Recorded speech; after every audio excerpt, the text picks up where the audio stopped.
Jadi untuk waktu ini, untuk kita nak melihat secara lebih meluas berkenaan kesenjangan adaptasi AI dalam perniagaan. Bersama saya menerusi Google Meet adalah Dr. Chris Daniel Wong, merupakan pengerusi Dewan Perniagaan Digital Malaysia. Saya nak ucapkan terima kasih Dr. kerana sudi meluangkan masa bersama kami. Kalau data yang telah saya kongsikan tadi hanya sebahagian saja daripada banyak lagi inisiatif adaptasi teknologi dalam AI ini. Apakah realitinya apabila kita bercakap berkenaan guna AI dalam perniagaan bisnes ketika ini, terutama dalam konteks Malaysia? Kalau kita bercakap tentang AI ni, perkara ni saya boleh katakan amat barulah. Amat baru terutamanya kepada para pihak PMKS. Penggunaan AI di dalam perniagaan yang pertama dan juga di dalam pengambilan orang kata pekerja-pekerja. Jadi kita kena lebih banyakkan pendedahan tentang kebaikan penggunaan aplikasi sebegini. Dan kita lihat kepada cabaran antara halangan utama dalam mengadaptasi AI dalam bisnes mereka. Tiada rangka kerja kawasan yang standard, kekangan kos yang tinggi ataupun perlu kemahiran dalam pengendalian prompt dan sebagainya. Leceh atau lebih mudah jika dibuat secara manual? Bagaimana? Kalau kita lihat pada cabaran tu, yang pertama kita lihat ialah kos. Saya sendiri pada minggu lepas telah masuk pada satu laman sesawang untuk orang kata nak post kerja lah, nak cari pekerja baru lah. Tapi apabila saya lihat pada aplikasi tu, tak murah lah, tak murah. Mungkin satu posting orang kata untuk mendapatkan resume pekerja boleh mencecah sehingga ribuan ringgit. Jadi bukan semua para PMKS yang orang kata sanggup mengeluarkan perbelanjaan sebegini. Itu yang pertama. Yang kedua ialah kita nampak bahawa soalan-soalan yang diadaptasikan di dalam orang kata periset sebegini ini, soalannya amat orang kata teknikal, dan kita tak tahu sama ada para pekerja yang mencari kerja ni boleh orang kata menjawab soalan sebegini. Apabila mereka tak dapat nak jawab soalan-soalan dikemukakan oleh orang kata di dalam periset AI tu, maka secara langsung mereka boleh gagal. Mereka boleh gagal di dalam tahap saringan. Tahap saringan semasa orang kata menggunakan periasan ni. Jadi kita lihat kekangan yang pertama ialah kos. Kekangan yang kedua ialah teknologi ni semakin canggih dan para pengguna tak faham bagaimana menggunakan perisian yang sebegini. Dan cabaran yang ketiga ialah tentang kesahihan orang kata perisian AI sebegini. Apabila kita menggunakan perisian sebegini, ia mungkin boleh dimanipulasi. Kerana AI ni dia memproses orang kata data tu melalui input. Jadi mungkin seseorang apabila menggunakan perisian sebegini, they can go and copy and paste daripada orang kata lawan sesawang secara carian. They can go and search. Apa yang saya maksudkan, mereka boleh search. Dan apabila mereka search tu, mereka boleh copy and paste jawapan mereka di dalam perisian sebegini. Jadi kita nampaklah ia boleh dimanipulasi, kos dan kekangan sebegini yang kita nampak ni pada tahap peringkat awal. Dan apabila kita dah dapat melepasi kekangan sebegini, saya percaya kelak mungkin perisian sebegini boleh diguna pakai.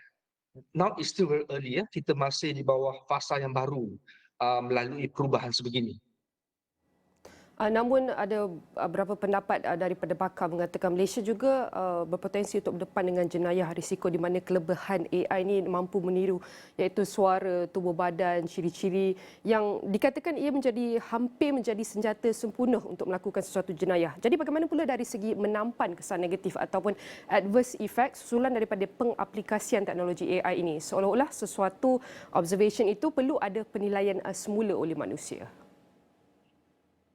Itu memang betul. Kalau kita lihat baru-baru ni, kalau tak silap saya akhir minggu lepas, ada satu berita keluar daripada Hong Kong di mana perisian sebegini digunakan untuk melakukan jenayah. Satu syarikat pekerja syarikat mendapat panggilan telefon bukan panggilan telefon, virtual call, deepfake teknologi di mana mereka menggunakan perisian AI dan memimik orang kata pegawai tinggi syarikat, dan lepas kos begitu pegawai syarikat tu memindahkan 25 juta ringgit kepada satu akaun bank di atas arahan orang kata arahan perisian AI yang memimik pegawai tinggi syarikat. Jadi kita nampak cybercrime sudah pun bermula, jenayah cyber sudah pun bermula. Jadi di sini kalau dulu kita pakai perisian komputer, kita ada antivirus software. Tetapi sekarang ni ada tak kita ada anti AI deepfake software? Setakat ni kita tak ada. Jadi kita nampak memang penjenayah sudah orang kata sudah menggunakan perisian AI untuk melakukan jenayah. Jadi ini mungkin akan berlaku di sini, di mana yang cerdik pandai sebegini menggunakan teknologi AI secara deepfake dan menipu secara dalam talian.